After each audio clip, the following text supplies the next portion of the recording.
పెద్ద కాదు. అందుకే ఇవాళ మీ మున్సిపల్ ఎన్నికల్లో కౌన్సిలర్లు కానీ కార్పొరేటర్లు కానీ ఈరోజు మీ సమస్యల్ని పరిష్కరించాలి అంటే మోడీని చూసి ఓటేస్తే ఈ గల్లీలో ఉండే బోడిగాడు మనకు పని చేయకపోతే పోయి మోడీని అడగగలమా మనము? అదేవిధంగా ఈరోజు బీఆర్ఎస్ వాళ్ళు మొన్న జరిగిన శాసనసభ ఎన్నికల్లో అధికారం పోయింది. ఆ తర్వాత పార్లమెంట్ ఎన్నికల్లో గుండు సున్నా వచ్చింది.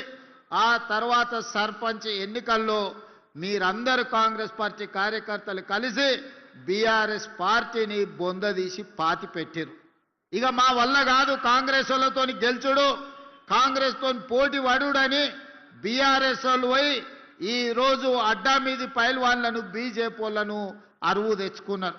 ఇవాళ బీజేపీ వాళ్ళు బీఆర్ఎస్ వాళ్ళు కలిసి ఇంతకుముందే పెద్దలు శ్రీధర్ బాబు గారు చెప్పిండ్రు, తాండూరు మున్సిపాలిటీలో మనోహర్ రెడ్డి గారి సమక్షంలో చేరిన బీజేపీ నాయకులు మా బీఫాములు బీజేపీ ఆఫీసులో కాదు బీఆర్ఎస్ ఆఫీసులో మా బీఫాములు ఇస్తున్నారని.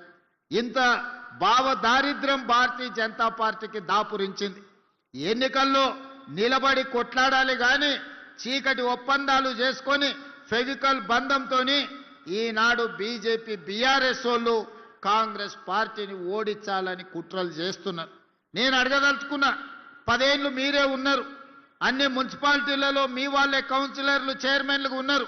నిజంగానే మీరు సమస్యలు పరిష్కరించుంటే ఈనాడు తాండూరులో కానీ పరిగిలో కానీ వికారాబాద్లో కానీ కొడంగల్లో కానీ మీరు అడగకుంటేనే మీ ఇంటికి వచ్చి ఓటేసి అయ్యా మీరు గొప్పలు మా మున్సిపాలిటీలో మా సమస్యల్ని పరిష్కరించారు మీకే ఓటేస్తామని ఇవాళ బీఆర్ఎస్ బీజేపీ వాళ్ళకు ఓటేసేటోళ్ళు.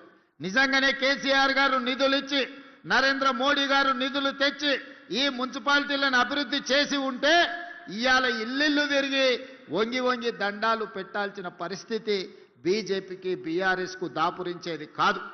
12 ఏళ్ళు మోడీ ప్రధానమంత్రి గుండి చేయలేని పని ఇవాళ మీ గల్లీలో కార్పొరేటర్ కౌన్సిలర్ గెలిస్తే మోడీ వచ్చి మన సమస్యల్ని పరిష్కరిస్తాడా? 10 ఏళ్ళు ముఖ్యమంత్రిగా ఉన్న చంద్రశేఖరరావు, 10 ఏళ్ళు మున్సిపల్ మంత్రిగా ఉన్న కేటీఆర్ గారు మన మున్సిపాలిటీల వైపు ఎప్పుడైనా కన్నెత్తి చూసిండా? మన గల్లీలో ఉన్న మోరీ గురించి ఆలోచన చేసిండా? మన గల్లీలో కరెంటు లైటు వెలిగిందా లేదా అని ఎన్నడన్నా చూసిండా? ఏ రోజు రాలే. కానీ ఇవాళ చావు బతుకుల మధ్యలో ఆ పార్టీకి ప్రజలు తద్దినం పెడుతుంటే ఇవాళ రేపు వచ్చి తాండూరులో ఓట్లు అడగడానికి వస్తుండంట. ఇన్నేళ్ల తర్వాత మేము గుర్తొచ్చినమా అని నేను అడుగుతున్నా. ఇన్నేళ్ళు ఈ వికారాబాద్ ప్రాంతం, ఈ తాండూరు కొడంగల్ ప్రాంతం ఏ రోజన్నా మీకు గుర్తొచ్చిందా? మా ఓట్లే కావాల్సి వచ్చినాయి కానీ మా సమస్యల్ని మీరు ఎప్పుడన్నా పట్టించుకున్నారా అని చెప్పి నేను బీఆర్ఎస్ వాళ్ళని అడుగుతున్నా. ఇంతకుముందు పెద్దలు ప్రసాద్ గారు ఒక మాట చెప్పిండ్రు. ఆనాడు డాక్టర్ వైఎస్ రాజశేఖర రెడ్డి గారు అధికారంలో ఉన్నప్పుడు ఆదిలాబాదులో మొదలైన ప్రాణహిత చెవెళ్లకు ఆదిలాబాదు నుంచి మొదలుపెట్టి తుమ్మిడిఏటి దగ్గర ప్రాజెక్టు నిర్మించి 14 లక్షల ఎకరాలకు నీళ్లు ఇవ్వాలి, 38,000 కోట్లతోనే ఆనాడు ప్రాణహిత చేవెళ్ల ప్రాజెక్టును ప్రారంభించారు. చేవెళ్లలో శిలాఫలకం వేసినప్పుడు డాక్టర్ వైఎస్ రాజశేఖర రెడ్డి గారు చేవెళ్లకే కాదు వికారాబాద్ తాండూ పరిగి ప్రాంతానికి కూడా గోదావరి జలాలు రావాలి, ఎడారిగా మారిన మా ప్రాంతాన్ని అభివృద్ధి చేయాలి, ఎల్లకాలం మేము కల్తీ కళ్ళు తాగాల్సిందేనా, మేము కందులు వండించుకొని బతకాల్సిందేనా అని చెప్పి ఈ ప్రాంత రైతాంగం డాక్టర్ వైఎస్ రాజశేఖర రెడ్డి గారిని అడిగారు.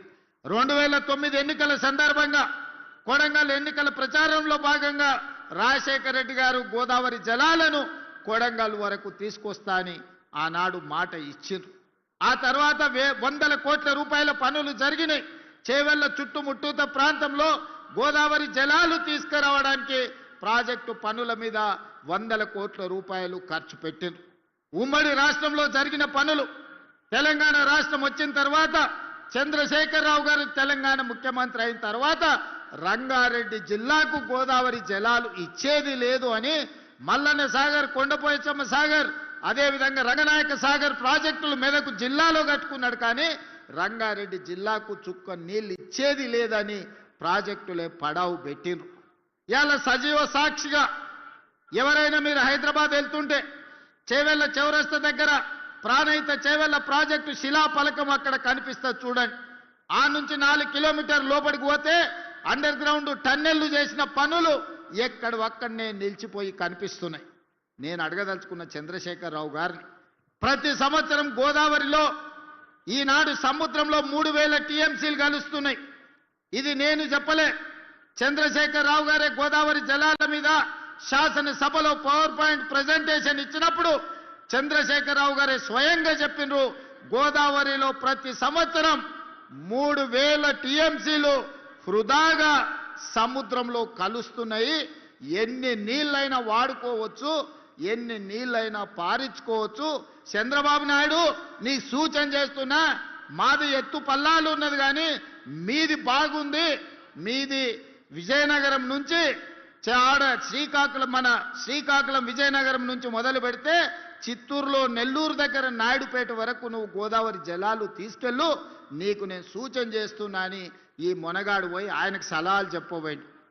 ఆయనకు సలహా ఎందుకు చెప్పినావని నేను అడుగుతలేను. ఈనాడు గోదావరి జలాలలో 3000 టీఎంసీలు సముద్రంలో కలుస్తుంటే కళ్ళు అప్పగించి సూచనవు కానీ 3000 టీఎంసీలలో ఒక 300 టీఎంసీలు మా రంగారెడ్డి జిల్లాకే ఇస్తే 30 లక్షల ఎకరాలకి ఈనాడు తాగునీరు వచ్చి ఉండేది కదా. ఏం పాపం చేసిన మా రంగారెడ్డి జిల్లా వాళ్ళని నేను అడుగుతున్నా. ఇవాళ మా కొడంగల్, వికారాబాద్, తాండూరు, పరిగి, చేవెళ్ళ, మహేశ్వరం లాంటి నియోజకవర్గాలు, ఇబ్రహీంపట్నం లాంటి నియోజకవర్గాలు ఇవాళ తాగునీరు సాగునీరుకు అల్లాడుతున్నాయంటే 10 సంవత్సరాలు తెలంగాణ రాష్ట్ర ముఖ్యమంత్రిగా